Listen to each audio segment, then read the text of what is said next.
نے جنہیں چاہا مکارم اخلاق کی توفیق دی اور جس میں قیامت کے دن کی کامیابی ہے اس کی طرف رہنمائی کی، اور میں گواہی دیتا ہوں کہ اللہ کے سوا کوئی معبود برحق نہیں، وہ ایک ہے، اس کا کوئی شریک نہیں، وہ بادشاہ پیدا کرنے والا ہے، اور میں گواہی دیتا ہوں کہ محمد اللہ کے بندہ اور اس کے رسول ہیں۔ آپ پر، آپ کی آل پر، اصحاب پر، اور جو درست طریقے سے ان کی پیروی کرے ان پر درود اور برکتیں نازل ہوں اور خوب سلامتی بھی۔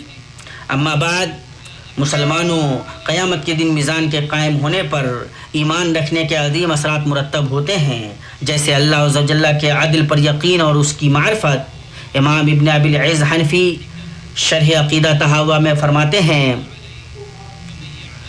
اعمال کے وزن میں اگر صرف یہی حکمت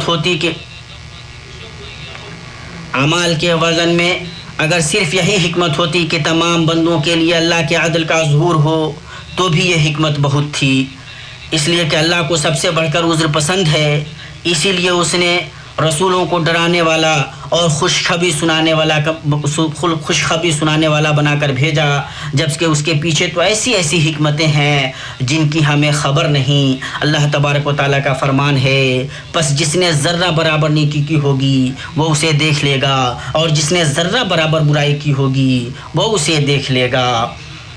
میزان پر ایمان ان اعمال کے تئیں شوق کا سبب ہے جو میزان کو بھاری کریں گے۔ انسان کو کم سے کم بھلائی کرنے سے بھی بے رغبت نہیں ہونا چاہیے کہ ایک نیکی بھی میزان کو بھاری کر سکتی ہے اور بندے کو جنت میں داخل کر سکتی ہے۔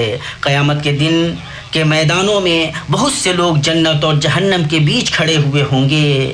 یہ وہ لوگ ہوں گے جن کی نیکیاں اور برائیاں برابر ہوں گی۔ وہ جنتیوں کو دیکھیں گے اور انہیں ان کی علامتوں سے پہچان لیں گے اور ایک نیکی کی تمنا کریں گے اور ایک نیکی کی تمنا کریں گے تاکہ وہ ان کے ساتھ ہو جائیں، لیکن انہیں اس کی سکت نہیں ہوگی۔ اللہ کا فرمان ہے، اور اعراف پر بہت سے آدمی ہوں گے، وہ لوگ ان کو ان کے قیافہ سے پہچان لیں گے، اور اہل جنت کو پکار کر کہیں گے السلام علیکم۔ ابھی یہ اہل اعراف جنت میں داخل نہیں ہوں گے اور اس کے امیدوار ہوں گے، اور جب ان کی نگاہیں اہل دوزخ کی طرف پھریں گی تو کہیں گے اے ہمارے رب، ہم کو ان ظالم لوگوں کے ساتھ شامل نہ کر۔ وہ جب تک اللہ چاہے گا راہ پر روکے رکھے جائیں گے، پھر اللہ تعالیٰ اپنی رحمت سے انہیں جنت میں داخل کرے گا۔ اور صحیح مسلم میں ہے، اللہ کے نبی صلی اللہ علیہ وسلم نے فرمایا، کسی بھی بھلائی کو حقیر نہ جانو، گرچہ تم اپنے بھائی سے کسی بھی بھلائی کو حقیر نہ جانو، گرچہ تم اپنے بھائی سے حشاش بشاش چہرے سے ہی ملو۔ اللہ کا فرمان ہے، پھر جس کے پلڑے بھاری ہوں گے تو وہ دل پسند آرام کی زندگی میں ہوگا، اور جس کے پلڑے ہلکے ہوں گے اس کا ٹھکانہ ہاویہ ہے۔ تجھے کیا معلوم کہ وہ کیا ہے؟ تجھے کیا معلوم کہ وہ کیا ہے؟ وہ تند و تیز آگ ہے۔ اسی طرح میزان پر ایمان ان برائیوں سے دوری کا سبب ہے جو بھلائیوں کو ختم کرتی ہیں، جیسے برے اخلاق اور بندوں کی عزتوں کی پامالی۔ سنن ترمذی میں ہے، اللہ کے نبی صلی اللہ علیہ وسلم نے فرمایا، تم جانتے ہو مفلس کون ہے؟ انہوں نے کہا، اے اللہ کے رسول، ہم تو مسلف اسے سمجھتے ہیں جس کے پاس نہ درہم ہو اور نہ ساز و سامان۔ آپ صلی اللہ علیہ وسلم نے فرمایا، میری امت کا مفلس وہ ہوگا جو قیامت کے دن اپنی نماز، روزہ اور زکوٰۃ لے کر آئے گا اور اسے گالی دی ہوگی، اس پر بہتان لگایا ہوگا، اس کا مال کھایا ہوگا، اس کا خون بہایا ہوگا اور اسے مارا ہوگا، پھر وہ بیٹھے گا اور یہ اس کی نیکیوں میں سے بدلہ لے گا اور یہ اس کی نیکیوں میں سے بدلہ لے لے گا۔ اب اگر اس کی نیکیاں اس کے گناہوں کے بدلہ سے پہلے ختم ہو جائیں گی تو ان کے گناہوں میں سے لے کر اس پر لادا جائے گا اور پھر اسے جہنم رسید کر دیا جائے گا۔ مسلمانوں، جب قیامت کے دن بھلائیاں اور برائیاں دونوں وزن کی جائیں گی تو زیرک اور عقل مند انسان وہی ہے جو قیامت کے دن اس حال میں آئے کہ اس نے بہت سی بھلائیاں کی ہوئی ہوں اور اپنی میزانوں کو باقی رہنے والی نیکیوں سے بھاری کر لیا ہو، پھر جب اس سے کوئی لغزش ہو اور اس کی نیکیوں میں سے کچھ لی جائے تو اس کے پاس اتنی نیکیاں بچے جو اسے جنت میں پہنچا سکتی ہوں۔ اور مصنف ابن ابی شیبہ میں ہے، عمر رضی اللہ عنہ نے فرمایا اپنے نفس کا محاسبہ کرو قبل اس کے کہ تمہارا محاسبہ ہو، اور اپنے آپ کو وزن کرو قبل اس کے کہ تمہیں وزن کیا جائے، اور بڑی پیشی کے لیے آراستہ ہو جاؤ، جس دن تم پیش کیے جاؤ گے اس دن تمہاری کوئی چیز پوشیدہ نہیں رہے گی۔ ایمانی بھائیو، ابھی وبا باقی ہے، اس لیے ہمارے لیے ضروری ہے کہ ہم وزارت صحت کی ہدایات پر عمل کریں اور یہ ولی الامر کی اطاعت میں سے ہے تاکہ وبا کو پھیلنے سے روکا جائے، اور یہ شرعی ذمہ داری ہے تاکہ جانوں کی حفاظت ہو۔ بہت سے لوگ ہدایات سے لاپرواہی برتتے ہیں اور خود اپنی زندگی کو اور دوسروں کی زندگی کو اس سے دوچار کرتے ہیں جس کا انجام اچھا نہیں ہوتا۔ ہم اللہ جل جلالہ سے اس کے اسماء الحسنی اور صفات عالیہ کے واسطے سے سوال کرتے ہیں کہ وہ ہم میں سے یہ وبا اٹھا لے اپنی رحمت، فضل اور جود و کرم سے۔ اے اللہ، اے حی و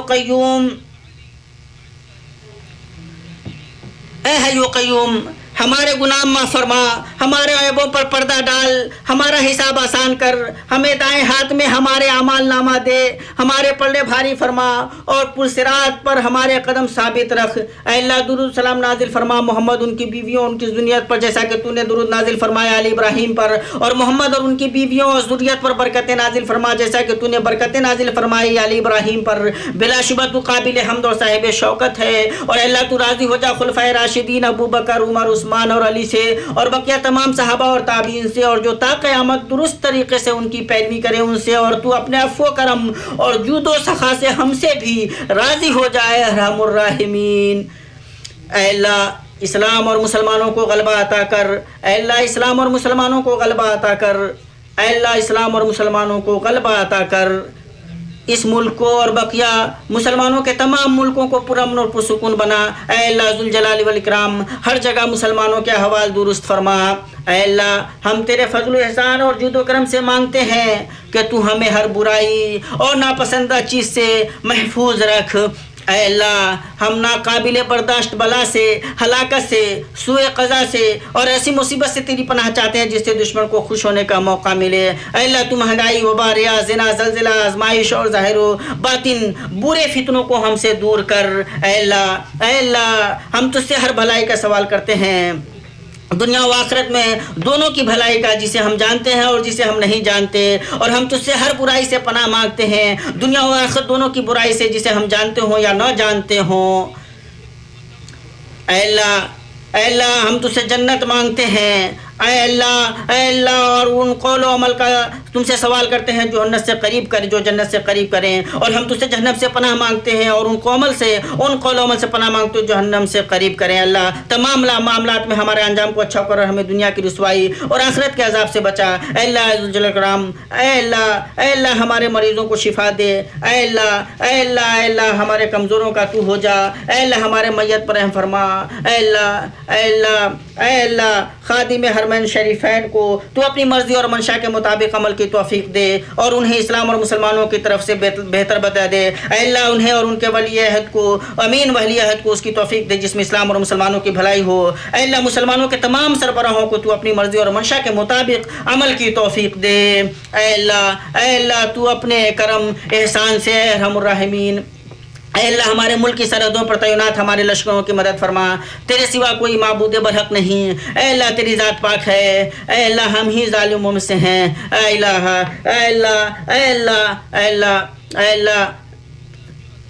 اے اللہ ہماری توبہ قبول کر، ہمارے گناہ دھو دے، ہماری دعا قبول کر، ہماری حجت ثابت کر، ہمارے دلوں کو ہدایت دے، ہماری زبانوں کو درست رکھ، اور ہمارے دلوں کے حسد کو نکال۔ اے اللہ ہم نے اپنے نفسوں پر ظلم کیا۔ اے اللہ، اور اگر تو ہماری